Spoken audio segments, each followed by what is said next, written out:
내 영혼이 여호와를 자랑하리니 곤고한 자들이 이를 듣고 기뻐하리로다. 우리의 곤고함을 지나치지 않으시고 치유와 회복으로 함께 하시는 주님, 귀하고 복된 주일로부터 지난 3일 동안 진리와 생명 가운데 살게 하셨음에 감사합니다. 다음 주일 또 베풀어 주실 은혜와 기쁨을 바라보며 남은 3일 믿음 안에서 승리하고자 가까이 나아왔사오니 주의 이름을 자랑할 많은 선물들로 풍성히 채워지는 이 저녁 되게 하옵소서. 예수님 이름으로 기도드립니다. 아멘. 찬송가 521장 함께 찬양하시겠습니다.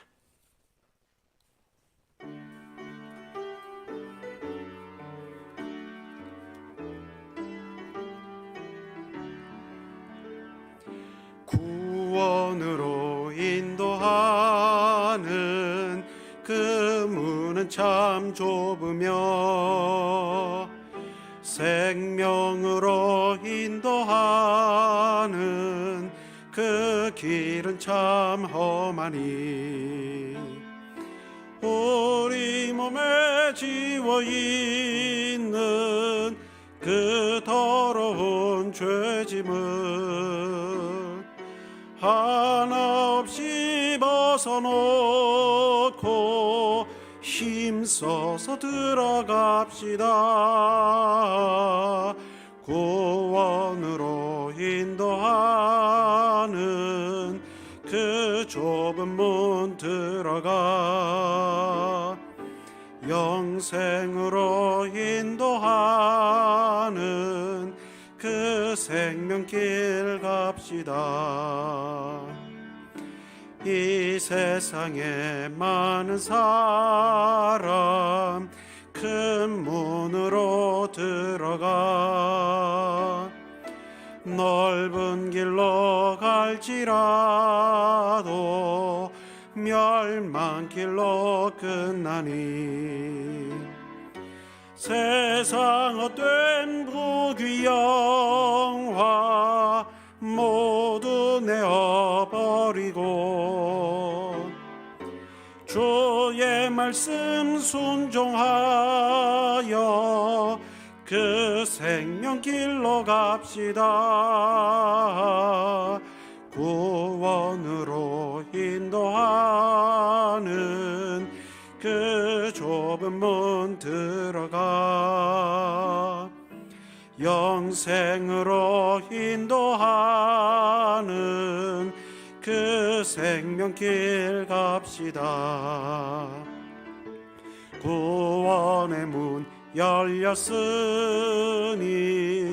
주의 공로 힘입어 주저 말고 들어가서 생명길로 갑시다. 구원의 문 닫힌 후엔 들어가고 싶으나 한 번 닫힌 구원의 문 또 열려지지 않으리. 구원으로 인도하는 그 좁은 문 들어가 영생으로 인도하는 그 생명길 갑시다. 524장 함께 찬양하시겠습니다.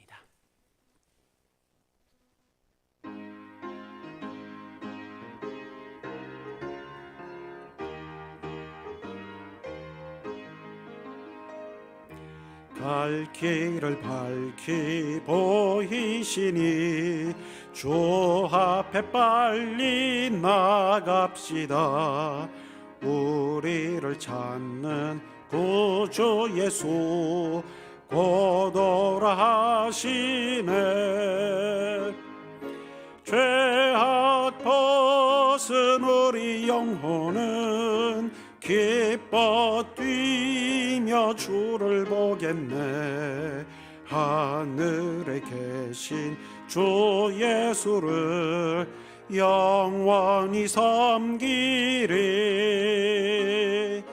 우리를 오라 하시는 말 기쁘게 듣고 순종하세.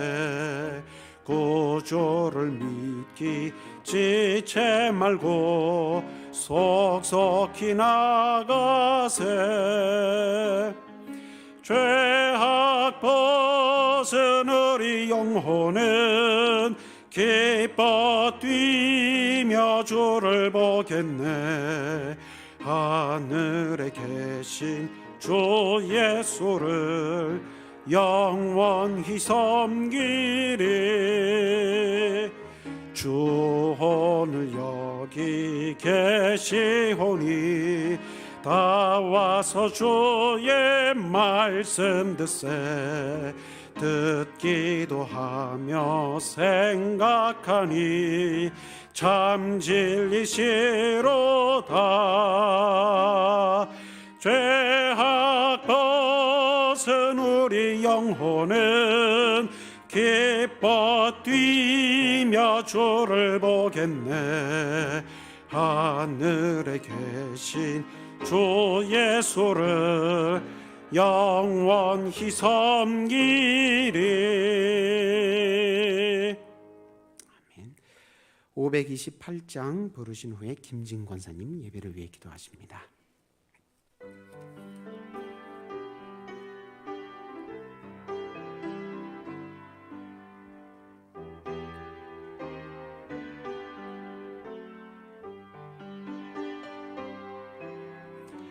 예수가 우리를 부르는 소리 그 음성 부드러워.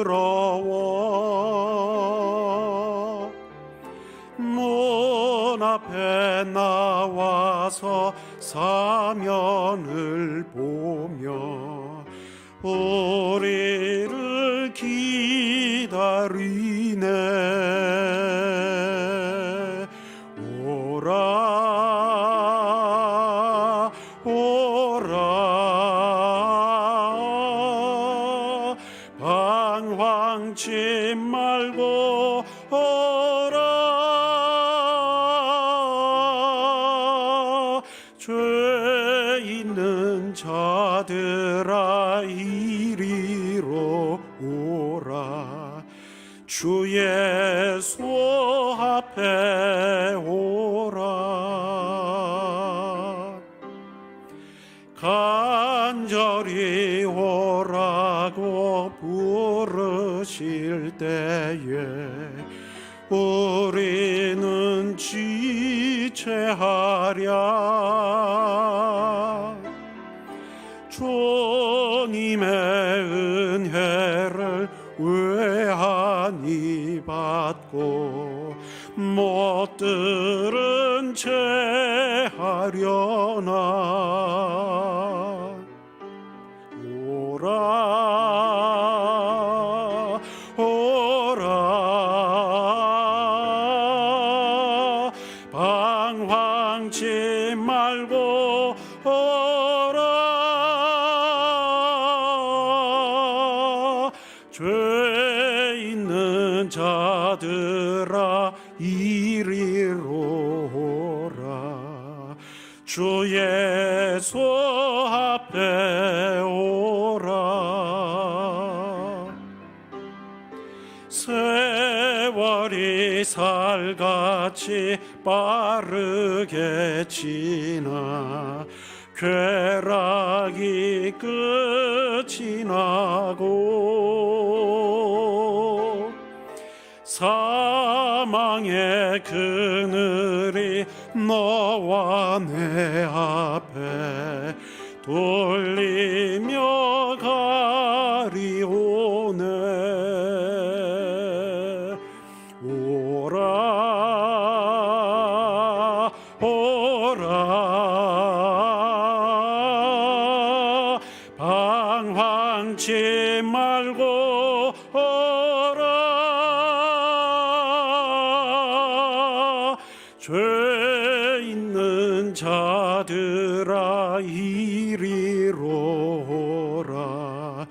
주 예수 앞에 오라. 우리를 위하여 예비해 두시 영원한 집이 있어. 죄 많은 세상을 떠나게 될 때 영접해 주시겠네. 오라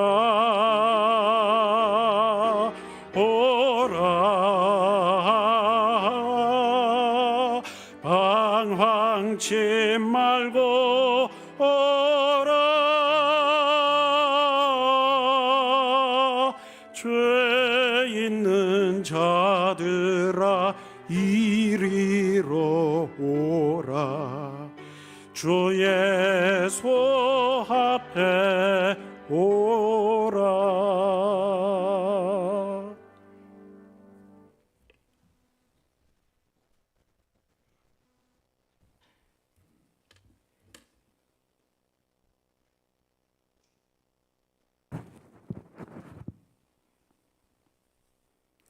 한 소녀에게 이르기를 청하건대 너는 물동이를 기울여 나로 마시게 하라 하리니 그의 대답이 마시라 내가 당신의 낙타에게도 마시게 하리라 하면 그는 주께서 주의 종 이삭을 위하여 정하신 자라. 이로 말미암아 주께서 내 주인에게 은혜 베푸심을 내가 알겠나이다. 아멘. 사랑의 하나님 아버지, 주님의 날개 아래 저희가 거하다가 수요 예배로 예배하게 하시니 감사드립니다. 코로나로 많은 걱정을 하였지만 이제는 규제도 풀려 어느덧 예배드리는 데에는 코로나가 아무 문제가 되지 않는 날이 이미 온 것 같습니다.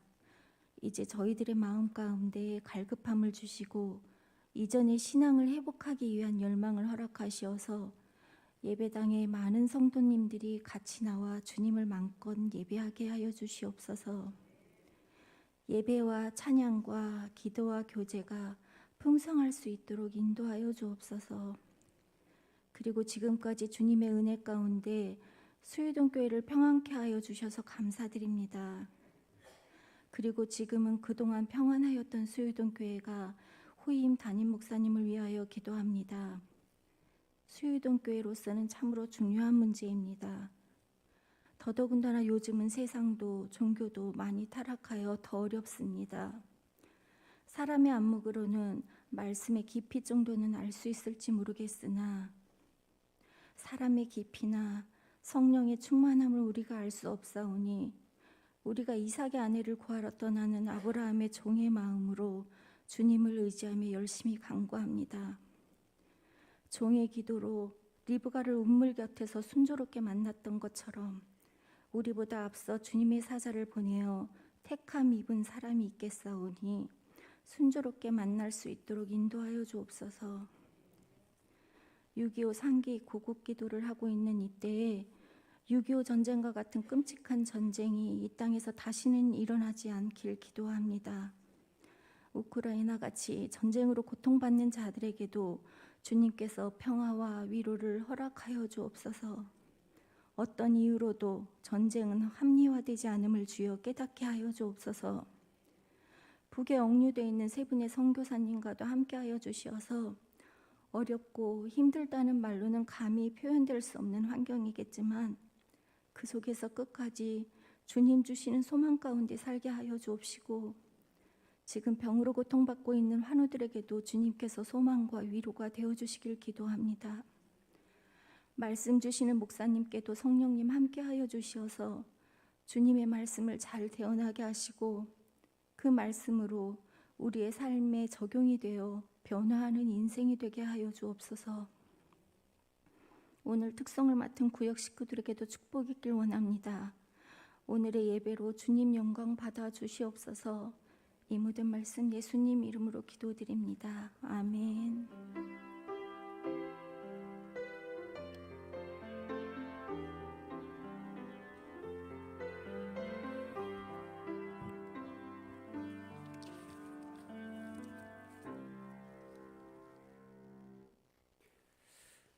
오늘 우리에게 주시는 말씀은 사도행전 4장 5절에서 12절, 사도행전 4장 5절에서 12절까지의 말씀입니다. 사도행전 4장 5절에서 12절까지 말씀을 한 목소리로 함께 읽겠습니다. 이튿날 관리들과 장로들과 서기관들이 예루살렘에 모였는데 대제사장 안나스와 가야바와 요한과 알렉산더와 및 대제사장의 문중이 다 참여하여 사도들을 가운데 세우고 묻되 너희가 무슨 권세와 누구의 이름으로 이 일을 행하였느냐? 이에 베드로가 성령이 충만하여 이르되 백성의 관리들과 장로들아, 만일 병자에게 행한 착한 일에 대하여 이 사람이 어떻게 구원을 받았느냐고 오늘 우리에게 질문한다면 너희와 모든 이스라엘 백성들은 알라. 너희가 십자가에 못 박고 하나님이 죽은 자 가운데서 살리신 나사렛 예수 그리스도의 이름으로 이 사람이 건강하게 되어 너희 앞에 섰느니라. 이 예수는 너희 건축자들의 버린 돌로서 집 모퉁이의 머릿돌이 되었느니라. 다른 이로서는 구원을 받을 수 없나니 천하 사람 중에 구원을 받을 만한 다른 이름을 우리에게 주신 일이 없음이라 하였더라. 아멘. 이 시간 이교구 사랑 1, 2, 3 구역에서 특성으로 하나님께 영광 돌리겠습니다.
아멘. 네, 은혜로운 기도와 찬양 덕분에 우리의 마음이 하나님 앞에 더 활짝 열린 줄로 믿습니다. 성령 강림절이 지나고 대림절까지 이어지는 성령의 계절을 보내고 있는 중입니다.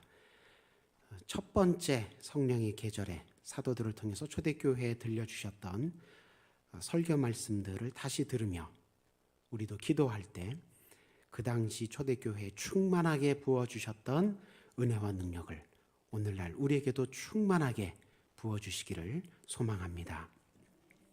오늘 본문의 상황 직전에 있었던 일들은 다 아시는 바와 같이 오순절 마가의 다락방에서 120명의 제자들이 기도할 때 성령 충만을 받고 그래서 방언으로 기도가 터져 나오고 전도하게 되고, 그래서 많은 사람들이 그 광경을 보고 놀라는 사건이 있었습니다.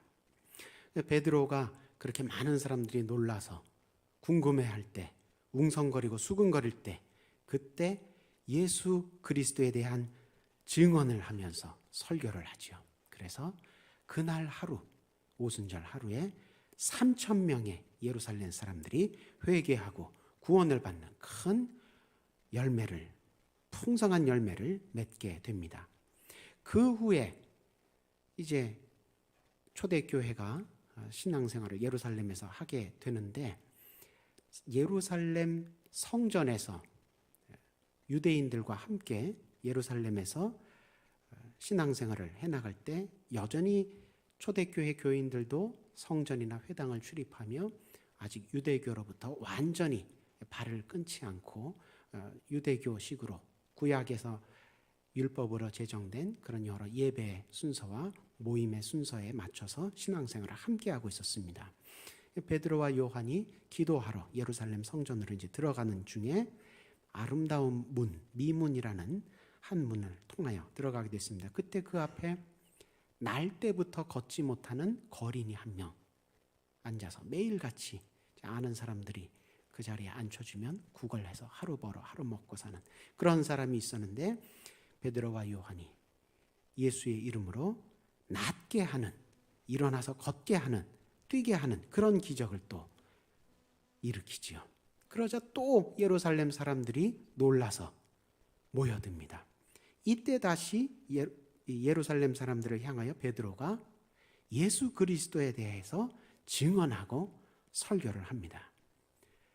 그러니까 오순절 마가 다락방에서 성령 강림, 성령 체험한 이후에 사도들이, 몇 명 안 되는 사도들이 온 예루살렘을 들썩들썩 후끈후끈하게 전도하며 초대교회가 계속 부흥해가는 시기였다는 것입니다. 그래서 여기까지의 장면만 보면, 야, 이대로 가자면 정말 오래지 않아서 예루살렘 사람들이 다 회개하고 구원을 얻게 되겠다, 그런 분위기입니다.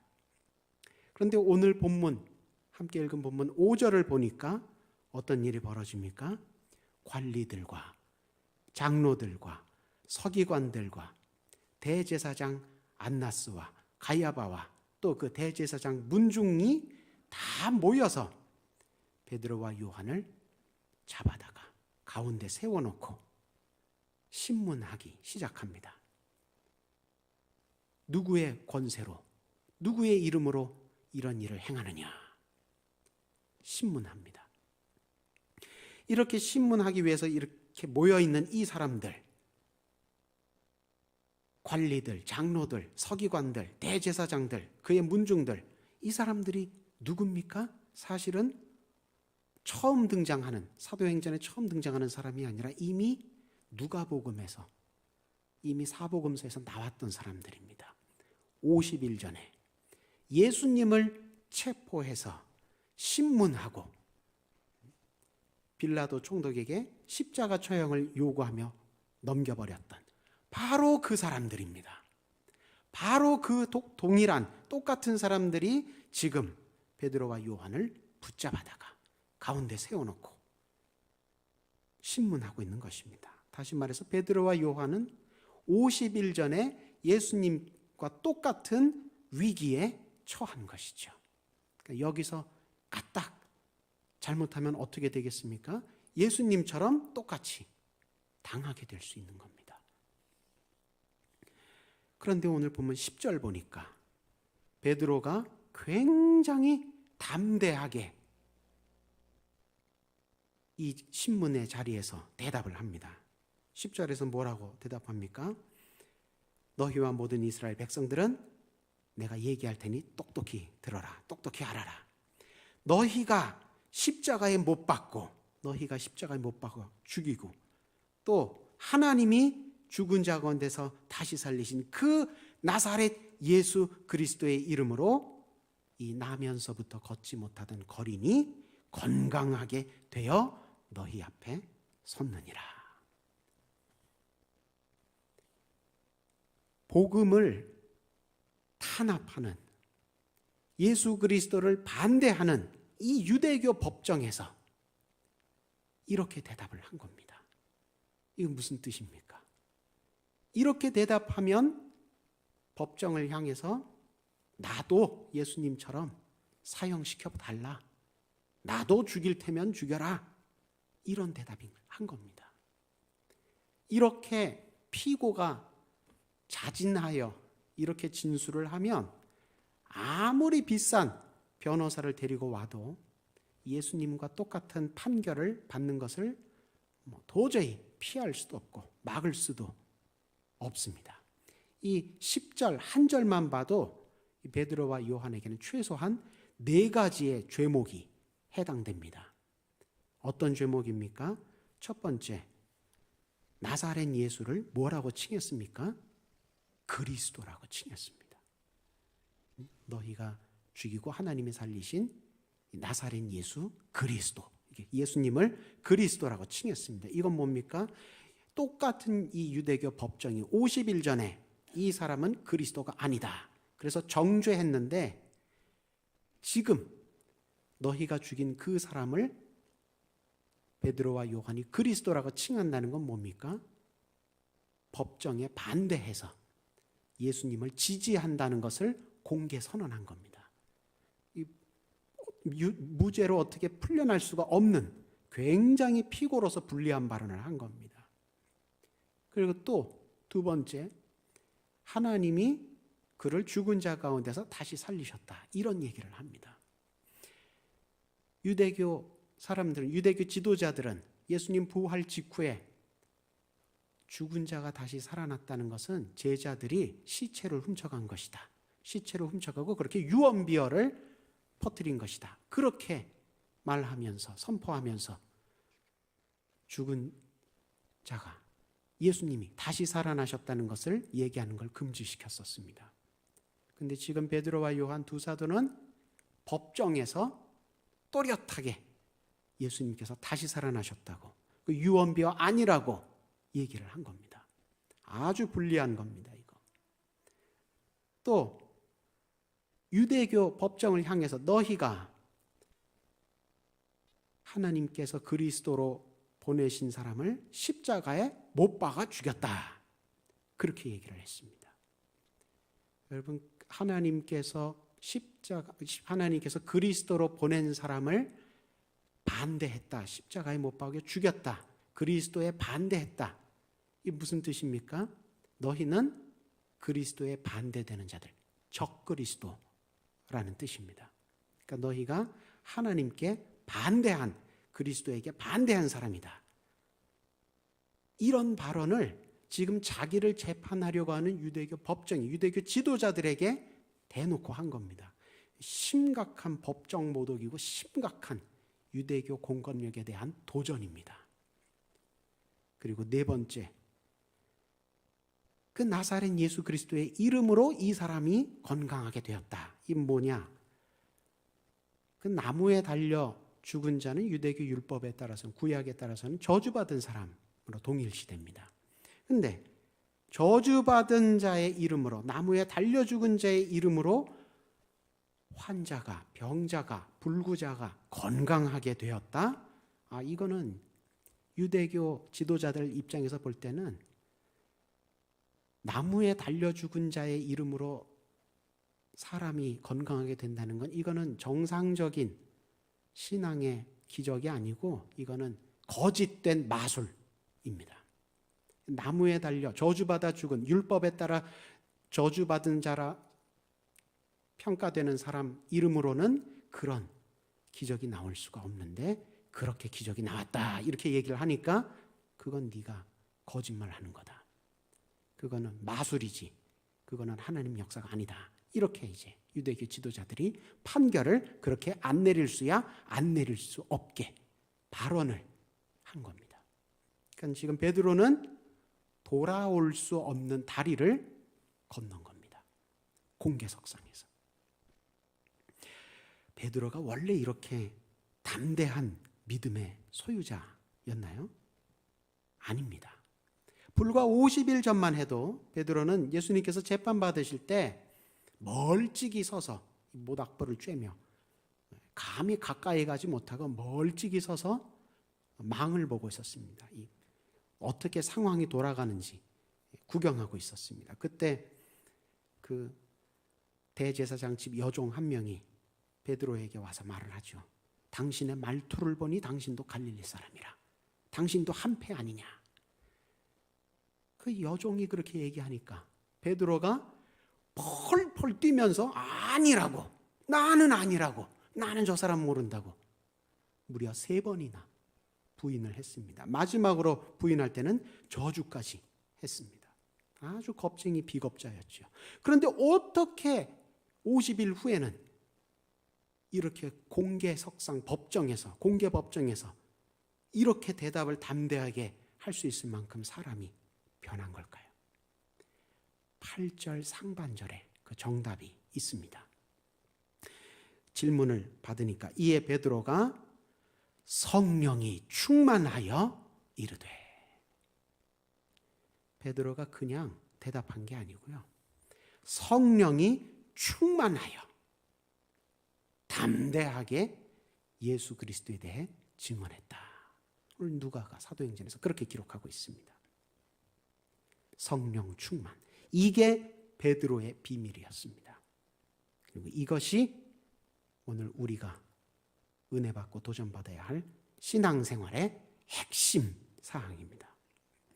성령 충만 받는다는 것에 대해서 이 겉으로 당장 나타나는 어떤 신비한 그런 면만 보고 오해하는 경우가 많습니다. 성령 충만 받으면 얼굴에서 빛이 난다.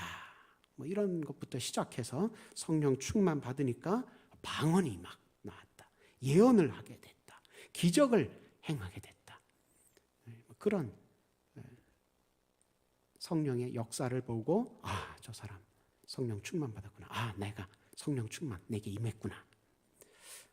아주 틀린 얘기는 아닙니다. 성령 충만 받으면 물론 그런 신비한 능력을, 신비한 선물을 받고 신비한 능력을 행하기도 하죠. 틀린 얘기는 아닌데 그것이 성령 충만의 정답은 또 아닙니다. 성령 충만의 핵심은 뭐냐? 다른 사람을 놀라게 하는 어떤 능력이 나타나는 게 거기에 있는 게 아니라 오늘 본문 베드로처럼 예수 그리스도에 대해서 분명하게 깨닫고 분명하게 믿고 예수 그리스도에 관하여 분명하게 언행을, 말과 행동을 하게 된다는 데 있습니다. 그게 성령 충만의 핵심입니다. 그게 신앙생활의 핵심입니다. 내가 누구냐? 나는 그리스도인이다. 그리스도의 사람이다. 나는 그리스도 덕분에 구원받은 사람이다. 이 정체성을 분명하게 갖게 되고 그래서 그리스도로 인하여 구원받은 사람으로서 그리스도의 사람으로서 그리스도인으로서 분명하게 살아가게 된다는 겁니다. 물론 이때 얼굴에서 빛까지 나면 더 좋겠죠. 그런데 이렇게 얼굴에서 빛이 나고 이렇게 기적을 신비한 어떤 능력을 행하고 이런 것들이 교회 안에서는 그렇게 나오는데 교회 안에서는 빛이 나는데 교회 바깥에 나가서 일상생활의 영역에서 그 빛이 안 나온다면 근데 성령께서 주신 성령께로부터 받은 그 선물들을 내가 활용하지 않는다면 그래서 남들이 내가 그리스도인인지 아닌지 잘 모른다면 그럼 그 의미가 없어지는 겁니다. 특히 오늘 보면 베드로와 요한처럼 위기의 순간에 복음 때문에 믿음 때문에 핍박받게 되는 이 절체절명 순간에 내가 그리스도인임을 드러내지 못하고 시인하지 못하고 증거하지 못하고 자랑하지 못한다면 그러면 성령 충만 받고 아무리 놀라운 신기한 체험했어도 의미가 없어지는 겁니다. 성령은 오순절 마가의 다락방부터는 그 이전에 구약시대에 행하시던 역사와는 다른 특별한 역사 하나가 더 나타나게 됩니다. 행하시게 됩니다. 구약에서부터 성령 계셨죠. 근데 그때는 하나님의 임재와 능력을 증거하시는 그런 역할을, 그런 사역을 성령께서 하셨습니다. 그런데 오순절 마가의 다락방부터는 특별하게 한 가지가 더 추가되고 이것이 성령의 주된 사역이 됩니다. 뭡니까? 예수께서 그리스도시다. 이걸 증언하시는 거예요. 이걸. 그래서 성령 받았다고 하면서 예수 그리스도에 대한 믿음, 예수 그리스도를 따르는 생활이 분명하게 나타나지 않으면, 그러면 그 사람이 받았다는 성령 충만은 기독교가 가르치는 성령 충만과 차이가 있는 겁니다. 결이 달라지는 거예요. 더 냉정하게 얘기하자면 다른 종교의 신비 체험과 비교해서 별로 다를 바가 없다. 그렇게까지 얘기할 수 있습니다. 왜냐하면 여러분들 아주 영험하다고 소문난 무당들 굿하는 거 보셨어요? 시퍼렇게 날이 갈린 작두 위에서 막 꽁충꽁충 춤을 춥니다. 그 작두가 어떤 작두입니까? 종이를 위에서 이렇게 떨어뜨리면 싹 둘로 갈라집니다. 그렇게 날이 시퍼렇게 살아있는 작두인데 그 위에 사람이 올라가서 꽁충꽁충 뛰는데도 발이 안 다쳐요. 참 신기하지 않습니까? 그냥 온 동네 사람들이 아이고 저 무당이 진짜구나. 그리고 그냥 막 돈 갖다 바치고 돼지머리 바치고 그러는 거 아닙니까? 근데 여러분, 그 무당이 아무리 그렇게 영험하게 신비한 능력을 행한다고 해도 그 무당은요, 절대로 결코 예수를 그리스도라 시인하지 않습니다. 성령 체험의 핵심은, 성령 충만의 핵심은 그 체험의 신비성에 있는 것이 아니라 예수 그리스도에 대한 분명성, 여기에 그 핵심이 있습니다. 교회 오래 다녔어도 언제 어디서든 누구 앞에서든 그리스도의 사람인 것을 분명하게 말과 행동으로 나타내지 못한다면, 그러면 그 사람은 신앙생활을 성령 안에서 성령의 도우심을 따라 하는 게 아니고 그냥 자기 노력으로 하는 거예요. 그냥 자기 노력으로 하는 신앙생활은 반드시 한계에 부딪히고 언젠가 깨지게 됩니다.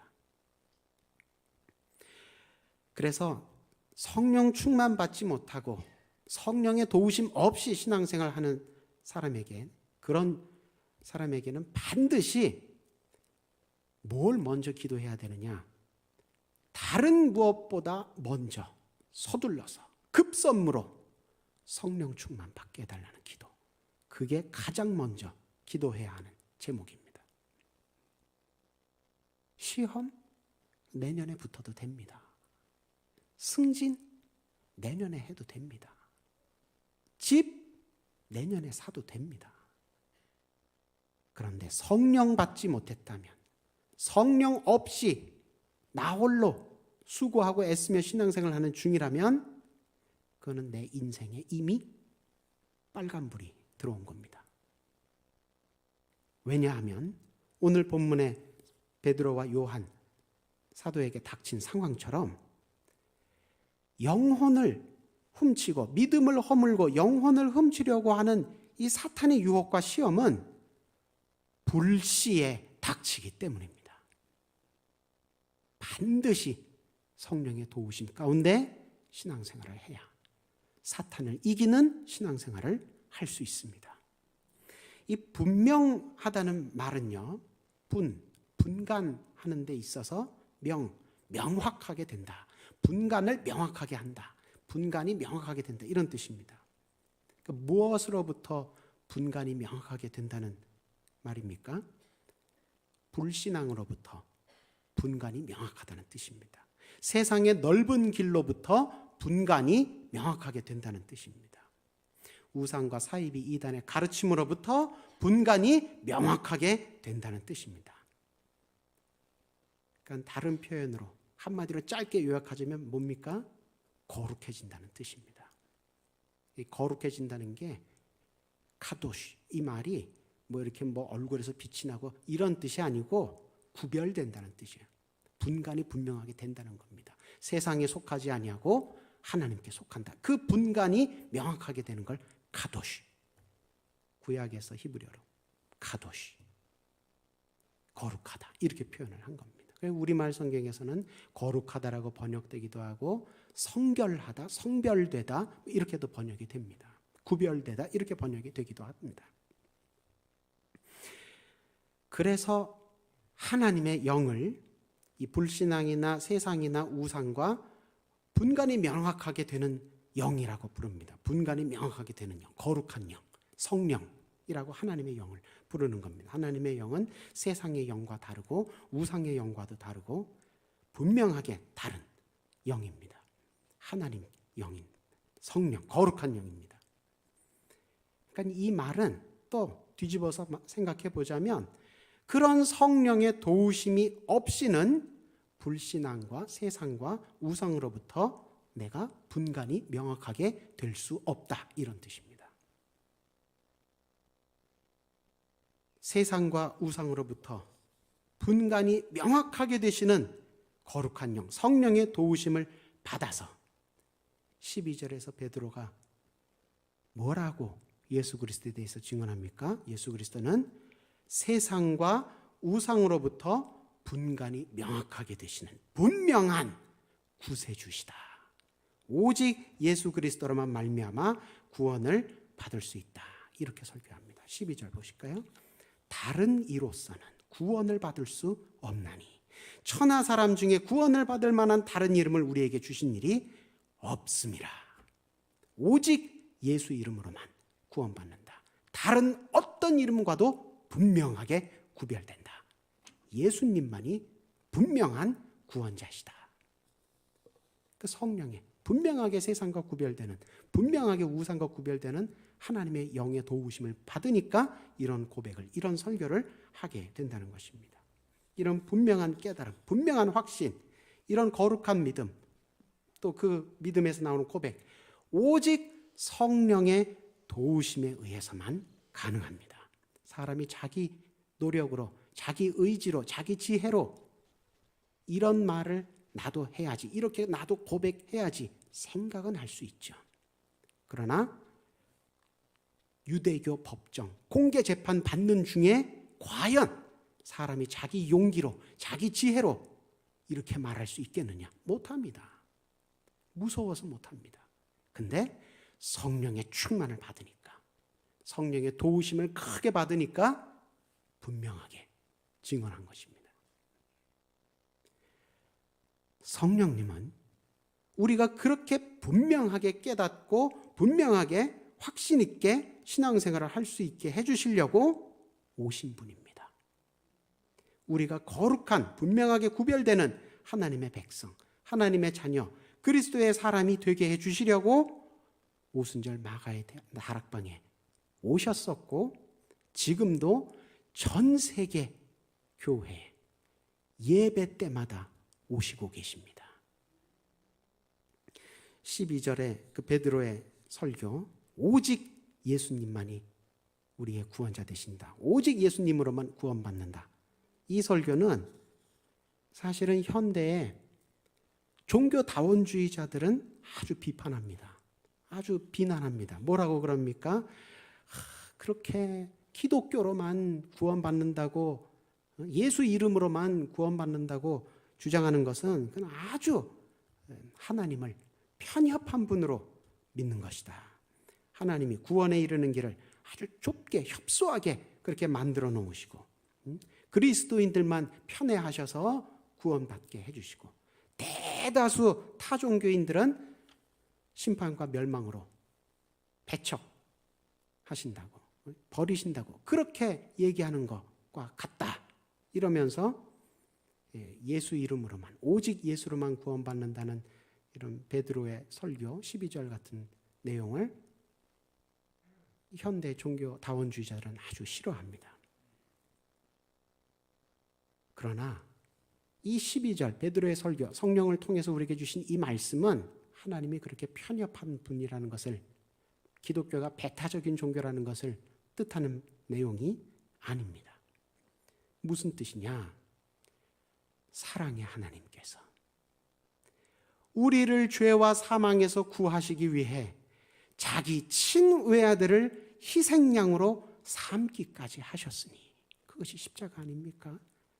희생양으로 삼기까지 하셨으니 이 큰 은혜의 구원의 기회를 여러분 동족 형제 유대인들이여 절대로 놓치지 마십시오. 꼭 붙잡으십시오. 더 이상 분명할 수 없을 만큼 분명하게 강권하고 강청한 것입니다. 너희 손으로 죽였지 않느냐. 그런데 너희 손으로 분명히 죽였던 그분을 하나님께서 분명히 살리셨으니 너희는 최소한 너희는 부인할 수 없지 않느냐. 그러니 회개하고 예수님을 통해서 우리에게 주시는 구원을 꼭 붙잡으라. 그 얘기를 하는 겁니다. 이런 베드로의 설교에 말꼬리를 잡고 트집을 잡고 이러는 것은 마치 응급으로 실려온 환자에게 막 숨이 넘어가는 와중인데 그 환자에다 대고 뭐 양복에 무슨 넥타이 색깔이 맞지 않는다는 둥, 양말 색깔이 맞지 않는 둥, 그러니 받고 입고 오라는 둥, 뭐 그게 응급실에서 할 소리가 아니죠. 그러니까 베드로의 너희 손으로 예수님을 죽였던 그 자기 동족을 향해서 이렇게 강권하고 강청하고 있는데 거기다 대고 뭐 다른 종교가 어쩌고 저쩌고, 그거는 굉장히 한가한 소리를 하는 겁니다. 성령의 도우심을 받지 못하면 이렇게 주제 파악, 상황 파악을 못하게 되는 거예요. 지금 멀리 바다 건너 딴 나라 사람들한테 하는 게 아니라 50일 전에 예수님을 죽였던 사람들에게 베드로가 지금 간곡하게 회개를 촉구하고 있는 겁니다. 근데 그걸 일반 논리로 확 확장시키고 확 희석시켜서 그렇게 상황 파악 못하고 주제 파악 못하고 팔짱 끼고 한 걸음 탁 뒤에 서서 바라보면서 비평하고, 이건 헛똑똑이가 되는 겁니다. 스스로 헛똑똑이가 되는 거예요. 그렇게 헛똑똑이가 되면 아무리 교회 근처 오래 맴돌아도 일생 시간 낭비하고 돈 낭비하다가 결국은 허무하게 그 인생을 그치게 되는 겁니다. 이번 올해 성령의 계절에 꼭 성령 충만 받으셔서 하나님 앞에 간절히 하나님, 내 신앙생활을, 내 일생을, 내 가족을 힘있게 하나님 나라를 향해 나아갈 수 있도록 힘있게 해주시기 위해서 하나님, 나와 내 가정에게, 우리 교회에 성령 충만 꼭 주시옵소서. 그렇게 기도하셔서 나도 은혜와 진리 가운데 살고 남들도 은혜와 진리 가운데로 이끌어주는, 도와주는 그런 오늘날의 베드로, 수유동의 베드로 모두 되시기를 주님의 이름으로 축원합니다. 기도하겠습니다. 성령 안에서 우리의 믿음과 생활을 힘있게 지키시고 선하게 이끄시는 주님, 말씀을 통해 성령의 도우심을 다시 한번 깨닫고 더욱 사모하며 간구하게 하시니 감사합니다. 말씀에 힘입어 성령 충만 가운데 부르심과 보내심에 일생 감사하며 순종하고 충성하고 헌신하는 우리 모두 되게 하여 주옵소서. 이 시간 육신의 연약함으로 말미암아 주님 앞에 오늘도 눈물과 한숨으로 기도하고 있는 환자들 기억하고 함께 주님 이름 부르며 기도합니다. 하나님, 연약하고 외롭고 괴로운 가운데 있사오니 주님께서 친히 어루만져 주셔서 그 모든 상하고 약해진 부분마다 치유되고 회복되는 역사가 있게 하여 주옵시고, 하나님 앞에 기쁨으로 감사하고 찬양하며 속히 나와 우리와 함께 기쁨의 예배, 감사의 예배 같이 드릴 수 있도록 하나님 은혜와 복으로 함께 하여 주옵소서. 사랑하는 마음으로 기도하며 함께 섬기고 있는 간병하는 가족들에게도 영육간의 강건함으로 붙들어 주셔서 영육간의 연약함이 들어오지 아니하고 더욱 소망과 믿음 가운데 하나님께 기도하며 치유와 회복의 열매를 꼭 풍성히 누리는 간병인 가족분들 다 되게 하여 주옵소서. 코로나로 인하여 이 나라 이 민족 또 세계 많은 교회들이 그동안 참 힘들었었습니다. 하나님 많이 줄어들었사오니 하나님 이제 깨끗이 없어질 때까지 끝까지 함께하여 주셔서 이 악한 질병이 끝났을 때 많은 사람들이 사람의 힘으로 능으로 이길 수 없었던 질병이었으나 당신들이 기도한 살아계신 하느님 덕에 우리가 다 살아나게 되었다 믿음으로 고백하고 감사하며 함께 나와 하나님 앞에 영광의 예배 함께 드릴 수 있도록 선교의 열매로 풍성하게 갚아 주시옵소서. 교회가 이 기간 동안 움츠러들어 하나님 신천지와 같은 사이비 이단들이 우리 주변을 많이 배회하며 성도들의 영혼과 가정을 훔치려고 많이 우리를 괴롭혔습니다. 하나님 이제 교회가 복음의 빛을 힘있게 비추어 나감으로 그 모든 삿되고 악한 사이비 이단들이 우리 주변에서 쫓겨나가게 하여 주옵시고 복음의 진리가 더욱더욱 이 땅 가운데 편만하여져서 많은 사람들 가운데 한 사람도 구원받지 못하고 하나님 알지 못하고 허무하게 인생이 내려가는 일이 없도록 하나님 도우시고 인도하여 주시옵소서. 미얀마와 우크라이나와 같이 불의한 군대에 의해서 많은 사람들이 피해를 입고 목숨을 잃는 안타까운 지역들이 있습니다. 하나님 많은 세계의 교회들이 기억하고 함께 기도하고 있는 중에 있사오니 하나님 나라의 빛과 공의가 그 땅 가운데 비추어져서 속히 그 땅 가운데 무너졌던 질서가 회복되게 하여 주옵시고 사랑과 평화의 하나님의 나라가 그 땅을 지배하고 통치함으로 말미암아 많은 사람들이 주의 복음으로 인하여 우리가 살게 되었도다 믿음으로 고백하고 감사하는 변화되는 그 땅들 그 민족들 되게 하여 주옵소서. 새로운 담임 목사님 청빙하기 위하여 온 교회가 기도하며 준비하고 있는 중에 있사오니 천군천사로 그 모든 과정을 둘러진 처 보호하여 주옵시고 악한 자들이 만지지도 못하게 하옵시고 그 모든 과정 가운데 하나님의 선한 열매들로 풍성하게 거두어서 기쁨과 감사로 하나님 앞에 나아가게 되는 우리 교회 될 수 있도록 인도하여 주시옵소서. 마음에 소원하는 여러 기도의 제목들이 있어서 물질과 함께 하나님 앞에 올려드립니다. 463번째, 322번째, 606번째 하나님 기도하며 심사오니 이 물질이 쓰이는 곳마다 하나님 나라 귀하고 아름답게 세워지게 하여 주옵시고 마음의 모든 기도의 제목들도 풍성하게 응답으로 함께하여 주시옵소서. 예수님 이름으로 기도드립니다. 아멘.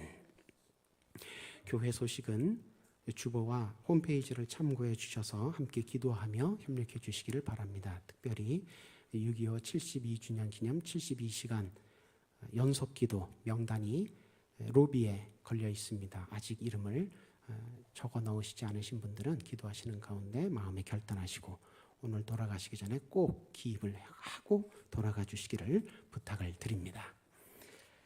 축도로 예배 마치도록 하겠습니다. 주 예수 그리스도의 은혜와 하나님 아버지의 사랑과 성령의 함께 하심이 성령 충만받고 분명하게 성령의 사람 예수의 증인되어 살기를 서원하고 결단하는 수유등교회 모든 성도들과 그 가정 위에 영원토록 동일하시길 간절히 축원하옵나이다. 아멘.